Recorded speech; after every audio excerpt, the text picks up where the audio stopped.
All right, so let's get started. All right, why am I doing this? I don't know. You don't really care, I guess. But I basically have a ton of knowledge. It's all smashed in here. I want to get this knowledge out to my kids. I want them to be able to understand computers like I understand computers. They might not be interested, but I figured I'll make these videos. They're at school. I can't teach them right now because they're in school. So I'll just create these videos. And if you benefit from them, awesome.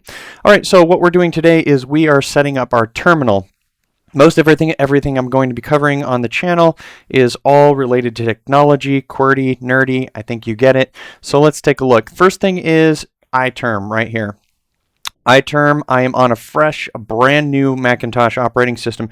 Of course, as I use LaunchBar, which just came up right there, we have our standard terminal, which comes with the Macintosh. Now, what I have is I have this set to a very large font size so that we can see it on screen. Of course, I can zoom in. We're going to be taking a look at all kinds of stuff like learning how to use your man command and how to learn what less is and see what the manual is for less, but know that less is actually what's used for the manual in order to move back and forth. I am going to tell you everything that I know about all of these programs, everything I know about working in system, the operating system. I don't know, they call it DevOps now. When I learned, it was a long time ago, back when PHP was version 2, and I learned on Linux. Oh my gosh, System 5 is what I learned a lot of stuff on, but sidetrack. Let's get into the video, basically setting a font based on what you want to use. Now, we're here in Terminal. I've showed you that I'm going to be using iTerm for most all of these videos. This is the first video of mini-series, but if you found just this video on setting your fonts, let's take a look at what we have. Now, in the Terminal, if you're not going to go download iTerm, Terminal is basically how you are going to be interacting with the computer. It's how you interact with any operating system where you're on the command line, Linux, Unix, etc. Mac, we've got this here. Fonts. We go up to our preferences right here in the window. So we've got our preferences right there. Easy command, what is that? Command dash or whatever. Come on, comma. You can see the keyboard. I just hit it right down there. So we're looking at right here the font that is used here in Terminal. The way that these terminals work, whether it's iTerm or whether it's the regular Macintosh terminal, you have all of these different things called profiles, which are basically just different looks or themes or styles that you have.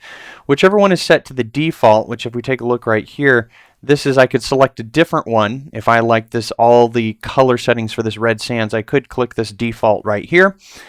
But basically, I ultimately end up just setting one and then using that. I don't know too many people that switch too many profiles. But setting the font right here comes with a very easy change. You'd think, okay, that's it. That's the end of the video. Well, no, it's not. Because by default, your operating system, or in this case, the Macintosh, does not have fonts that are cool enough. They're not trendy enough.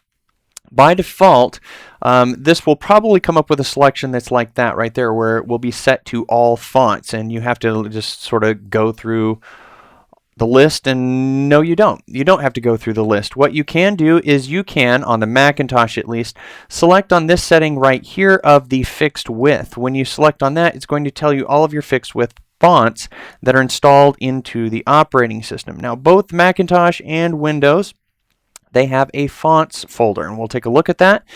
I could choose one of the fonts that are right here, Menlo, Monaco, PT Mono, Apple Braille, Courier, what have you, but these are boring. They're not modern day like coding fonts. They're not like cool things or cool fonts. So we are going to go get some fonts, and where can you find those? Well, I actually get all of my fonts, and this is going to be it for Terminal. I'm not using Terminal in all of my videos, but I'm introducing it in this first one just because it's here. You can use it. I wanted to show you where you can set that. I'm going to be using iTerm. I already have it installed. If you don't have it installed, then here is your URL right there. It is at iTerm2.com.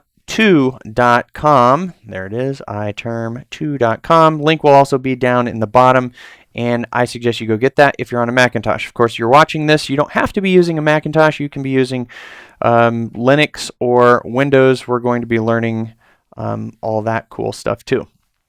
So I've got iTerm. I'm going to open it up here on my computer using LaunchBar, but you can see that it comes in and we have this really plain Jane starting off, we now want to get our fonts. So let's go over to this particular location. It's on GitHub. Let's take a look at the URL. It is at GitHub Ryan Oasis is where we're going to find this, and Nerd Fonts is what that is. Now, because I am teaching these videos, if you already know about GitHub and you're like, okay, cool, I'll just go get it, great for you.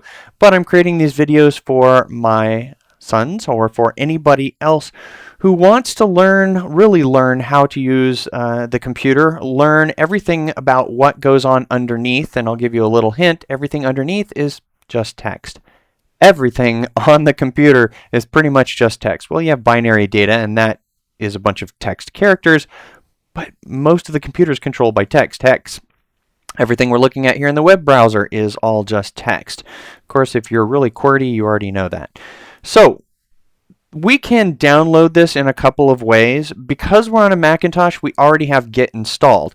On Windows, we do not possibly have Git installed, but on Linux, we definitely have Git installed. So here's our first little lesson in terms of determining whether Git is installed. So as I zoom in on our iTerm terminal, there is a command that we can use, which is which, and we can type in Git. Now what that's going to do is it's going to tell us yes or no, we don't have it installed. If we do have it installed, it's going to be right here highlighted and telling you the path to the binary application. So this is the application. Now on the command line, there is no user interface other than just text. That's what a lot of people are bored by. So people create user interfaces that many times just directly access what we're seeing right here on screen. They will access this tool of Git. So if you have something like, I use a tool called Source Tree from Atlassian, I don't know, correct me in the comments. That is just accessing the binary tool of Git. A lot of the user interface applications simply access the tools that are in the operating system or have been downloaded. Now there are other applications you go download, Evernote, OmniFocus, I don't know, those are Mac applications. Those applications have everything included, but many times those applications have binaries that are command line tools that are built into them in order to do things. It's just how developers build software. So we're going to be able to use Git on this operating system to download these fonts. Or if you're just lazy, you can use download. You can download the zip right here. Hopefully my keyboard wasn't blocking that. There you go, download the zip. So if you click this, this is the easy way. You can click download. That'll probably go to my downloads. We'll see the progress right up here as I click on show downloads, and I'm getting some, doesn't tell me the end, the number of total bytes in terms of what's coming down, but we can also do it this way. So that's easy way number one if you want that one, or I can just click copy right here. I can always make sure, let's see if I've got that. Yep, I've got that on the command line. So where do we want to put this? Well, my desktop right here would be a nice little place that I could put them. Am I on my desktop in the terminal? No, I'm probably not. I'm going to type PWD, that is short for Print Working Directory, I believe, and we can see that I am at the path of users QWERTY. So that is my home folder. We'll get into all this in a bunch of other videos. Just follow along for right now. So I'm going to type CD, which is change directory, I believe. And when I say I believe, that's because if you look at the man page, man short for manual of CD. Now I can't type manual, but I can type man CD. It doesn't always give you the name of what the command is for. So when I say these things, if you are a Unix guru and you're like, no, CD does not stand for change directory. It basically stands for check out this directory. Go ahead, leave a comment, put it down there. I'm here to learn from you if you know more than me. All right, so where are we at? We are escaping that, which we'll take a look at later, and we are simply going to get to the desktop, which is we are going to change directory to the desktop. I'm just going to type that in. We'll explain how that works later, jumping into that, but if I do pwd print working directory now, we can see that I'm on the desktop. So all I have to do is type in git, and then every command, this is all of Linux, Unix, whatever, most every command, when you type in the command cd, man, git, it has additional options. Another video, another time, but in this case, the additional option is what do you want Git to do? We want it to clone, and of course I don't have the copied item to my clipboard. So what we'll do is we will go get that again. All right, copy that, come over here, paste, and there's what we have. If you want this to go to your desktop, you can do what we did where we went to the desktop and we are now going to git clone this. Of course, what I'm doing now, and we'll just take a look at this and watch it as it downloads and explain what's happening, is gone to GitHub. It is grabbing all of the content and it is pulling it down. What's the difference in terms of what we did?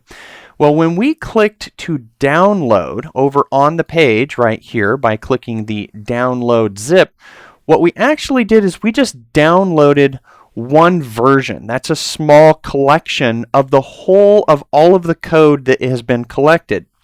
When we take a look over here, we're going to see that this is taking quite a long time.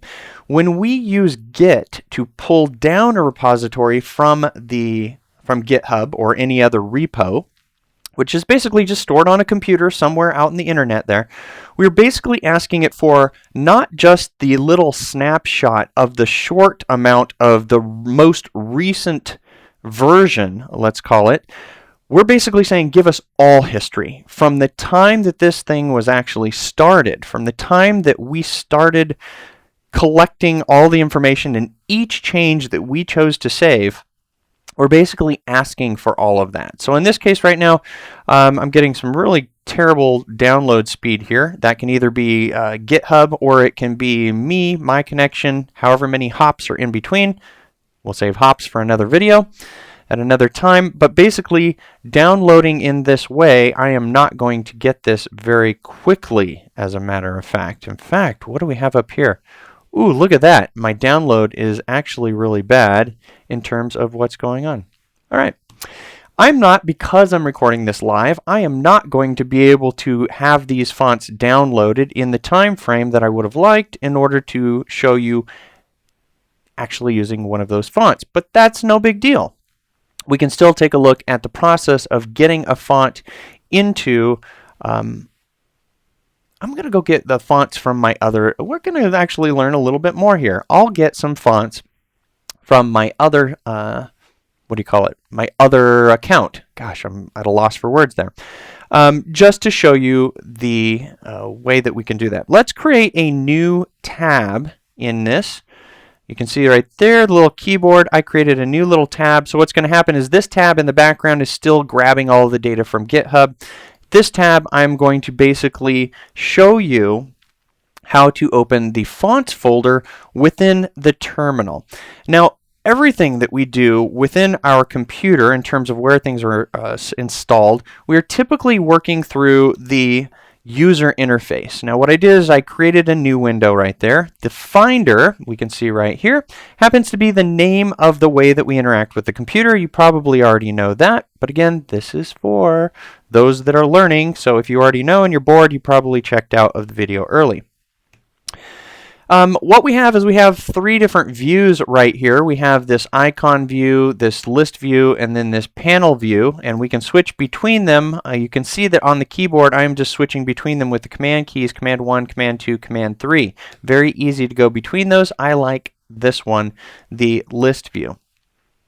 Now what the operating system shows us by default, this is a brand new Macintosh, is really up to the operating system provider. In this case, Apple and the Macintosh, they do not show a particular hidden folder. In fact, if I go to the desktop, of which I can see Nerd Fonts is trying to download, that's that right there, but it's not completed yet.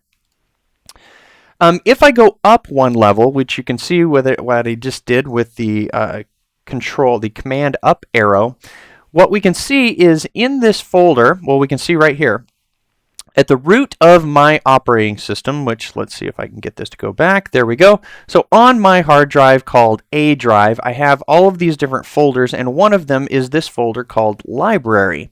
And when I select on library, this is the library that applies to the whole of the operating system. But in the Macintosh, there is a second library, and we will shoot a whole other video about how how an operating system is basically structured, all of the different folders, and we'll do that in the command line, which is what we're going to be doing a lot of. But if I go to the users folder right now, which is where my folder is, I have two different users. I have Matt and I have QWERTY. QWERTY right here, you can see does not actually have a folder called library. So the operating system providers, they want you to go through certain methods in order to make it easier for the user in order to get to things. And on the Macintosh here, when we take a look down at the bottom, I'm actually obscuring the dock here. So we'll just ignore the dock right there. Hide the dock, get that out of the way. Let's just use the launch bar, which I like to use, and we'll start to type in FontBook. So FontBook is the application that basically Apple wants you to go through in order to add and manage fonts. But this is basically just dealing with these fonts with the folder that they are within. But we just took a look and we saw that the Macintosh does not reveal a fonts folder. Now, we could find that in a number of ways, but because we're learning about the computer, we're going to do it through the terminal. We're going to do it the way that we'd like to do it, or the way that I find it's easiest to do. So, our home folder in all of computing is this little guy right there. It is the tilde. So if we simply go, and there's a couple of ways you can go to this. You can go to CD, which is change directory, to my home, which is the tilde. That will take me to the home. You can see that if I use print working directory, it says users QWERTY. But also, I could, let's say if I was in, let's say, the main library, which I won't explain how I got there right there, other than I just did CD without the little tilde thing, and I went to the main library. So I'm in the root library, the library that applies to all users on this computer.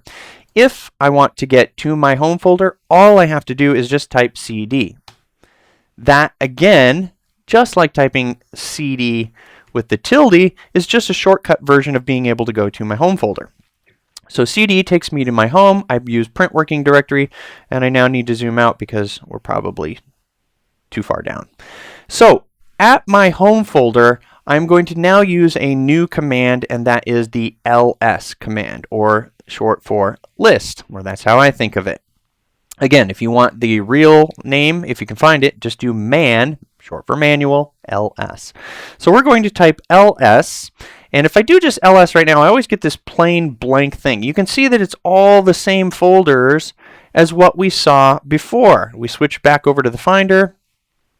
It is all the same plain folders right there. Desktop, documents, downloads, movies, music, pictures, public, etc. There it is. Desktop, downloads, movies, pictures, boring.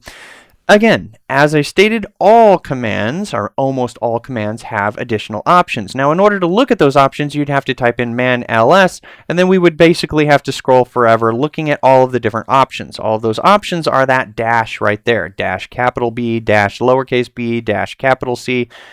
Do I or anybody else on the internet know all possible options to all commands? If you've got a photographic memory and you're a developer as well, then maybe you do. Otherwise, the rest of us don't. So please do not worry. I am always looking up commands, and every capable developer or DevOps guy or system operator, they too are looking them up. That's the only difference between somebody who's really good at computers and somebody who isn't. Somebody who's willing to basically look up the options, find out what they are, and then create the command that does what you want it to do. So let's type in ls-la, and I'll throw on an H right there. Well, we get a lot different of an output there, rather than what we had right here, which is just my simple same thing that emulates my operating system. I can now see some additional things, and lo and behold, one of those things, let's scroll down here, is library right there. And I happen to know that within the library folder is our fonts folder. So because we're learning about the operating system, let's take a look at that. We will now, let's go ahead and clear our screen, and zoom in so that we can see things. We are now going to use CD again to change directory to our library.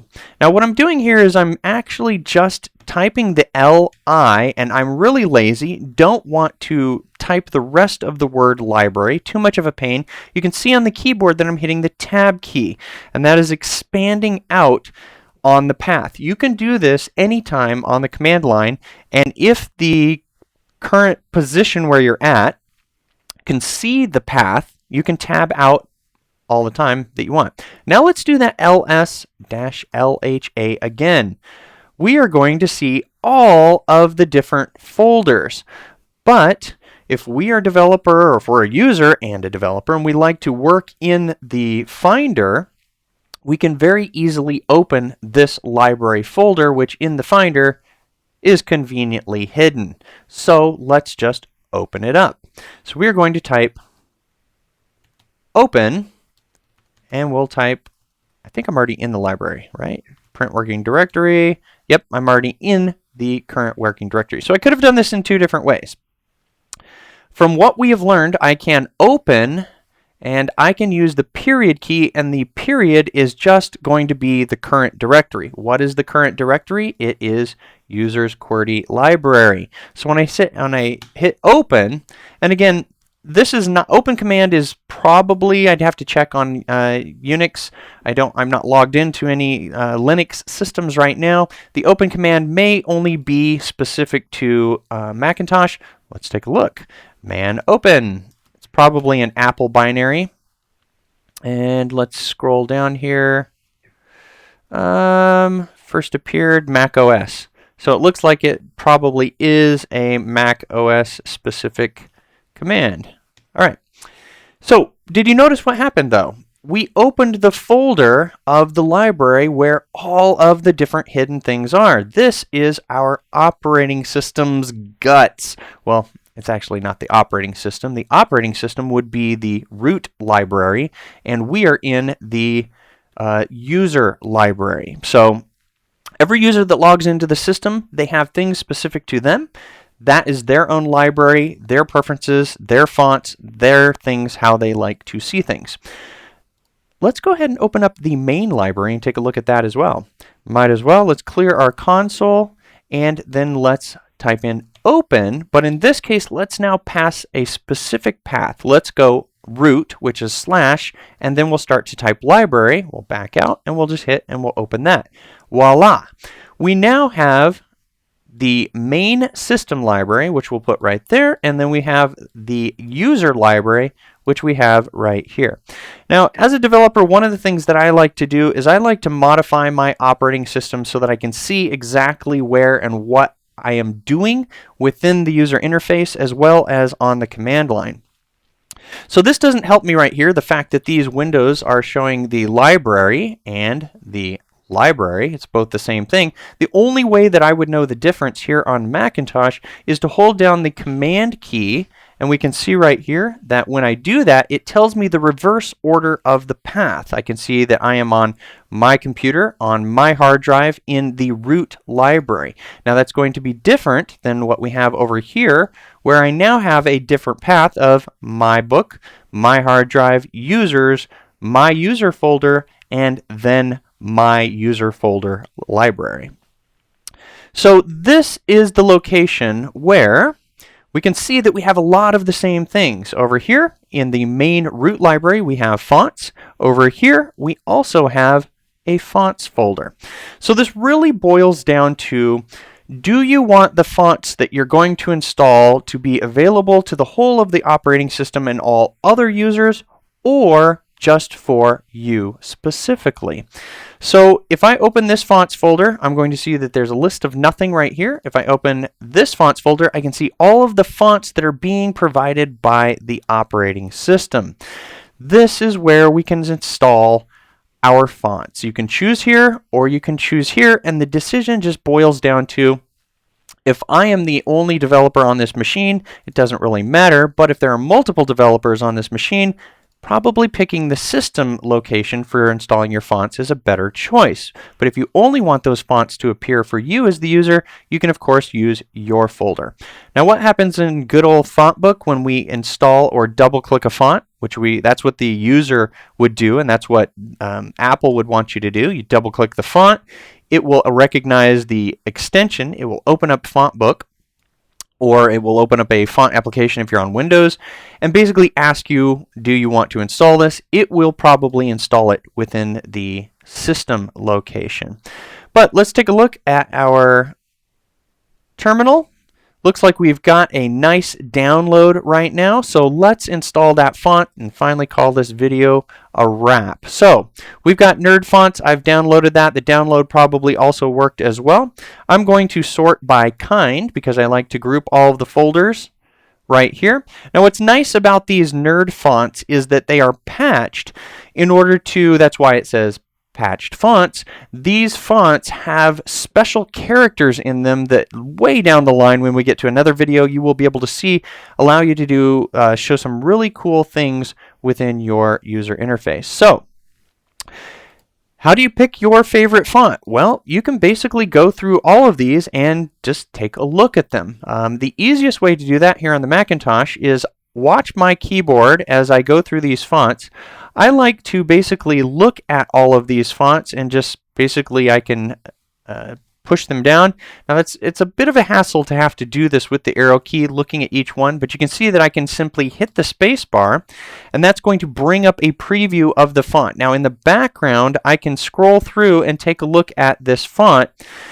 But this is really not a very efficient way for looking at all these fonts. I have to go in and I now have to go to each complete folder and look at each one of these. Wouldn't it be cooler if there was a way where I could grab all of these fonts at one time, put them into one folder, and be able to preview them all at once? Well, let's save that for another video. I'll show you how to do that in the next video. For right now, I'm just going to choose one that I like. I like Deja Vu, and I am going to, ooh, look at that. Watch this. Hold down the Option key when you are working within the Finder, and it will expand all embedded folders. Rewind the video if you need to take a look at that. I simply held down the Option key, and you can see that it expanded all of the different font files. Now what we have here is we need to make a choice. This Nerd Fonts repository provides a lot of different fonts, and I definitely don't necessarily need Windows compatible, and I could put in the mono or I could put in the complete right here. Knowing which one to choose, you're going to have to read the docs on the Ryan Oasis website of which one you want to choose. I forget, I believe I just choose the complete ones, but I'm going to choose the complete right here for the regular italic, and bold of Deja Vu. I'm going to drag those with an Option, holding down the Option, and I've just put them now into my personal fonts folder. If we go over here, we might be able to see Deja Vu and have those come up. You can see that FontBook, the application that Apple provides, right there actually lists them, and I'm able to preview them pretty easily. Now, would I suggest doing something like this, going to the Nerd Fonts and then taking the patched fonts and dragging it over to FontBook and having them all install in the operating system? No, I wouldn't suggest doing that. So I am definitely not going to do that. You can if you want to, but my suggestion is pick a given font that you like the way that it's going to look in your terminal and then go set it. So now let's go finally set it. All right, in iTerm, we are basically now going to set Deja Vu as my default font. I'll probably pick another one, but let's go to our, where is our settings here? Probably under Preferences, just like the good old iTerm was. And oh my gosh, remember, there is so much to cover. So much in computing. I have so much in my head. All we're doing is changing fonts. But the whole time that we were changing fonts, we hopefully learned a lot of things about the operating system, where they're stored, how they work, how to open folders, and all kinds of cool stuff.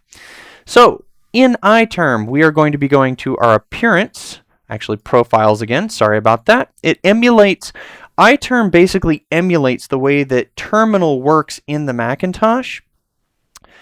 And it just has a whole lot more. That's why we like to use iTerm, suffice it to say. And we are going to, there's so much in iTerm that I don't even know, that we're just going to discover those things. You're going to give me comments if you've been a long iTerm 2 user, all kinds of stuff. But basically, this is super easy. We select text. That's where we find the font.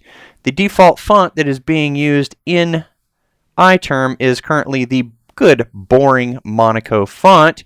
We do want anti-aliasing. Let's change the font. Really easy here. We basically just click that. That brings up the font picker.